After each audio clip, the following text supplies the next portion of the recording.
Hi, இன்றைக்கி Sunday எடுத்த பிரியாணி தான் நான் ரெசிபியாக போட போகிறேன். மஷ்ரூம் பிரியாணி பண்ணியிருந்தேன் சண்டே மார்னிங். சீரக சம்பா ரைஸ் வச்சு எப்படி மஷ்ரூம் பிரியாணி பண்ணேன்னு பாருங்கள். ஆல்மோஸ்ட் இது தொன்னை பிரியாணி மாதிரி தான் வச்சுக்கோங்களேன். ஆக்சுவலாக நான் என்ன பண்ணேன், ஆனியன், தக்காளி, இஞ்சி பூண்டு பேஸ்ட்டு, சீரக சம்பா ரைஸ் வந்து 1.5 டம்ளர் எடுத்து அதை அப்படியே ஊற வச்சுட்டேன்.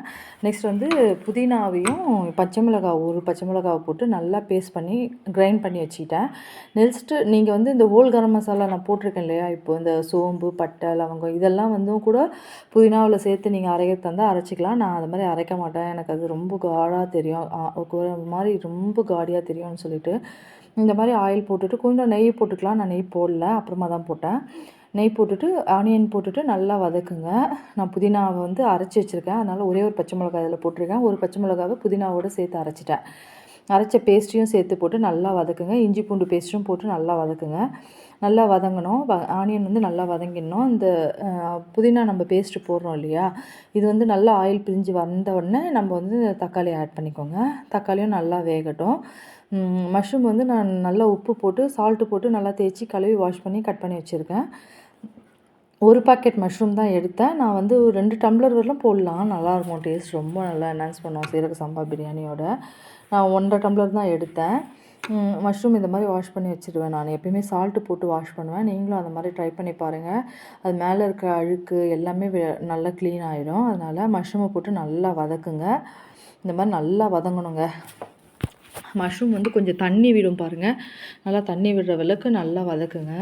இந்த புதினா நம்ம அரைச்சி போட்டோம் இல்லையா, அதுவே போதும். நம்ம முழுசாக புதினா வந்து நான் கடைசியாக தம் போடுறச்ச வந்து லீஃப் போட்டு தம் போடுறேன், அதுவே நல்லா இருந்தது. ஆனால் சீரக சம்பா ரைஸில் வந்து நீங்கள் மஷ்ரூம் பிரியாணி பண்ணிங்கன்னா அவ்வளோ டேஸ்ட் இருக்குது. நான் இதை வந்து 2-3 தடவை ட்ரை பண்ணியிருக்கேன்.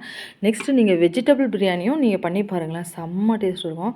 பட் நான் ஒன்றும் நான்வெஜ்ஜில் நான் ட்ரை பண்ணதில்லை இது வரலும். வெஜிடேரியனில் சீரக சம்பா ரைஸ் வச்சு நான் ட்ரை பண்ணியிருக்கேன். இது ஆக்சுவலாக மோஸ்ட் ஆஃப் தொன்னை பிரியாணி மாதிரி தான் இருந்தது. ஆக்சுவலாக நான் சாப்பிட்டா அவ்வளோ டேஸ்ட்டாக அவ்வளோ ருசியாக இருந்தது, செம்ம டேஸ்ட் இருந்தது. இந்த மாதிரி நீங்கள் புதினாவையும் பச்சை மிளகாவையும் அரைச்சி போட்டால் அவ்வளோ டேஸ்ட் கொடுத்தது. கையெல்லாம் அவ்வளோ வாசனை, அவ்வளோ டேஸ்ட்டு. ஸோ உண்மையிலேயே சொல்கிறேன், இது ரொம்ப டேஸ்ட்டி. நான் செய்கிற மாதிரி நீங்கள் செஞ்சீங்கன்னா ரொம்ப ஈஸியாக வரும். குழந்தைங்களுக்கு கூட டக்குன்னு காலையில் நீங்கள் பண்ணி கொடுத்துடலாம். ரொம்ப பெரிய கஷ்டம்லாம் ஒன்றும் இல்லை. இப்போ நல்லா வதங்கி ஆயில் நல்லா கொஞ்சம் பிரிஞ்சு வரும். வந்ததுக்கப்புறமா நம்ம என்ன பண்ண போகிறோன்னா, தயிர் 2 ஸ்பூன் போடுங்க. தயிர் 2 ஸ்பூன் போட்டுட்டு கொஞ்சம் நல்லா அது மேலே அப்புறம் மஞ்சப்பொடி கொஞ்சோண்டு போட்டுக்கோங்க. ஏன்னா நம்ம எந்த ஒரு வெஜிடபிளோ ஏதோ போட்டால் லைட்டாக மஞ்சப்பொடி போடுறது பெஸ்ட்டு. ஏதாவது இருந்தாலும் அது வந்து சரி பண்ணிடும்ன்ற ஒரு நம்பிக்கை தானே. அதனால் நான் மோஸ்ட்லி பிரியாணிக்கெலாம் மஞ்சப்பொடி யாரும் போட மாட்டாங்க. மஞ்சப்பொடி நான் எதுக்கு போடுறேன்னா, மஷ்ரூம்ஸ் போடுறோம், வெஜிடபிள்ஸ் போடுறோம், ஏதாவது கிருமி மேலே இருந்தால் கூட அதெல்லாம் செட் ஆகிடும் இல்லையா, அதுக்காக போடுவேன். லைட்டாக மஞ்சப்பொடி, தயிர், வெறும் மிளகாய் பொடி இருக்கு இல்லையா, அது வந்து 1 ஸ்பூன் போடுவேன். அதுக்கப்புறம் நம்ம காரம் செக் பண்ணுறச்ச பார்த்துக்கலாம். எப்போ இந்த தண்ணியை வந்து நம்ம செக் பண்ணுறச்சே நமக்கு வந்து அதில் காரம் எவ்வளோ இருக்குது, உப்பு எவ்வளோ இருக்குன்னு தெரிஞ்சிடும். இப்போ இந்த தயிரில் மஞ்சப்பொடியும் வெறும் மிளகாய் பொடியும் போட்டுட்டு நல்லா பிரட்டி விடுங்க. பிரட்டி விட்டு அது வந்து நல்லா ஆயில் பிரிஞ்சு வரும். நல்லா பிரட்டினீங்கனாவே தெரியும் உங்களுக்கே. இந்த மாதிரி கொஞ்சம் வேகட்டும் மசாலாவில் மஷ்ரூமு. நல்லா வேகும் பாருங்கள். ஆயிலும் லைட்டாக பிரிஞ்சு வரும் பாருங்கள்.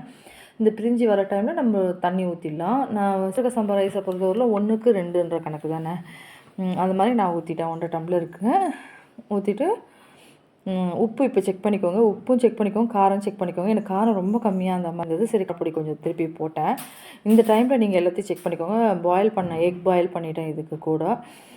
இப்போ தண்ணி நல்லா அந்த கொதி வரைச்சவே நம்ம வந்து ரைஸை போட்டுட்டு நல்லா ரைஸில் அந்த தண்ணி வற்றி வரும் பார்த்தீங்களா, நல்லா வற்றி இந்த மாதிரி சாதமாக வந்ததுக்கப்புறமா நான் ஒரு பழைய தோசைக்கல்லை வச்சு அது மேலே தூக்கி வச்சு அப்படியே லிட் போட்டு மூடிட்டேன். அதுக்கு முன்னாடி வந்து நெய் நல்லா ஒரு 1.5 ஸ்பூன் நெய் போட்டுட்டு புதினாவை மேலே பரப்பிட்டேன், பொடியாக பரப்பிட்டு நல்லா தேய்ச்சி விட்டுட்டு அப்படியே தூக்கி தம்மா அதில் போட்டுருங்க. கடாய் மேலே தோசைக்கல் மேலே வச்சு ஒரு 10-20 மினிட்ஸ் அப்படி தம் போட்டு எடுக்க வேண்டியது தான். அவ்வளோ சூப்பராக இருந்தது. பொலன்னு எப்படி வந்திருக்கு பாருங்கள், அவ்வளோ நல்லா இருந்தது சாப்பிட்றதுக்கு. எப்படி எடுத்து வைக்கிறேன் பாருங்கள். ஆல்மோஸ்ட் தொன்னை பிரியாணி மாதிரி தான், ஒன்றும் பெரிய கஷ்டம்லாம் இல்லை, அவ்வளோ டேஸ்ட் இருந்தது.